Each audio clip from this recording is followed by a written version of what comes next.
பூஜை பொருட்களை இனி கைவலிக்க தேய்க்க தேவையே இல்லை. அரிசி போதும். வீட்டில் நாம் தினசரி செய்யும் முக்கியமானவைகளில் ஒன்றுதான் பூஜை செய்வது. செவ்வாய் வெள்ளிக்கிழமையானாலே சுவாமிகளுக்கு பூஜை செய்வோம். அந்த பூஜை பொருட்களை எல்லாம் பராமரிப்பதுதான் மிகப்பெரிய கஷ்டமே.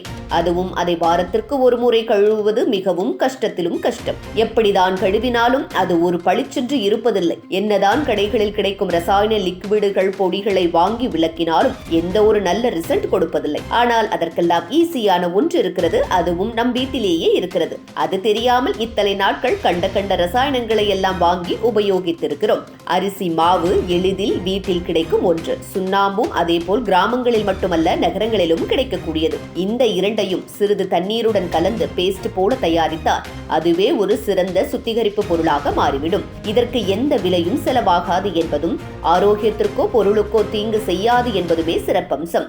இந்த கலவை பழங்காலத்தில் பெண்களால் பித்தளை குடம், தட்டுகள், கண்ணாடிகள், விளக்குகள் என எல்லா உலோக பொருட்களையும் சுத்தம் செய்வதற்கு பயன்படுத்தப்பட்டு வந்திருக்கிறது. அவர்கள் ரசாயன பொருட்களை பயன்படுத்தாமல் இயற்கை முறைகளிலேயே நம்பியதால் பொருட்கள் 1000 ஆண்டுகள் நீடித்தன.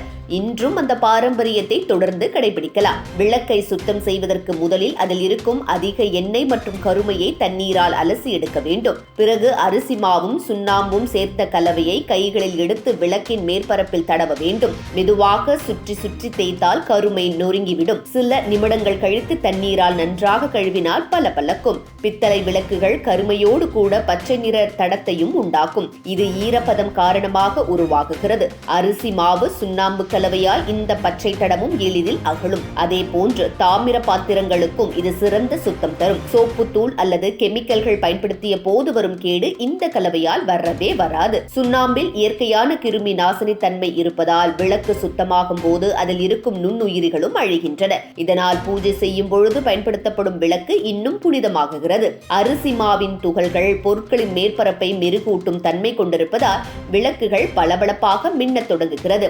இந்த முறை மிகவும் செலவீனமற்றது. பித்தளை, வெள்ளி பொருட்கள் சுத்தம் செய்யும் ரசாயன பொடிகள், திரவங்கள் கடைகளில் அதிக விலையில் கிடைக்கின்றன. ஆனால் அரிசி மாவும் சுண்ணாம்பும் பயன்படுத்தினால் எந்த செலவும் இன்றி சுத்தம் செய்ய முடியும். அதுவே வீட்டு பொருட்களை பாதுகாக்கும் சிறந்த வழியாகும். மிகவும் பழைய கருமை படிந்திருந்தாலும் கவலைப்பட தேவையில்லை. ஒரே முறையில் அகலாவிட்டாலும் தொடர்ந்து 2 முறை இந்த கலவையை தேய்த்தால் கண்டிப்பாக விளக்கு மின்னும். வாரம் ஒரு முறை இந்த முறையை பின்பற்றினால் கருமை படியாமல் சுத்தமாக வைத்துக் கொள்ளலாம். விளக்கை சுத்தம் செய்வது சுத்தமான வைப்பதற்கான செயல் மட்டுமல்ல, அது ஒரு ஆன்மீக செயலும் கூட. விளக்கில் கருமை படிந்திருந்தால் பூஜை அறையின் அழகு குன்றும். ஆனால் பளபளக்கும் விளக்கை ஏற்றினால் பூஜை அறையும் ஒளிமயமாகும். நம்பிக்கையின்படி சுத்தமான விளக்கில் எரியும் தீபம் வீட்டில் நல்ல சக்தியை ஈர்க்கும் என்று கருதப்படுகிறது. இதனால் அரிசி மாவு சுண்ணாம்பு கலவையை பயன்படுத்தி விளக்கு சுத்தம் செய்வது பாரம்பரியத்தையும் புனிதத்தையும் ஆரோக்கியத்தையும் காப்பதற்கான மிக எளிய வழியாகும். இன்று கூட இந்த முறையை பின்பற்றினால் பூஜை விளக்குகள் எப்போதும் புதியது போல பளபளப்புடன் இருக்கும். அதோடு பூஜை செய்யும் நம் மனதுக்கும் ஒரு திருப்தி கிடைக்கும்.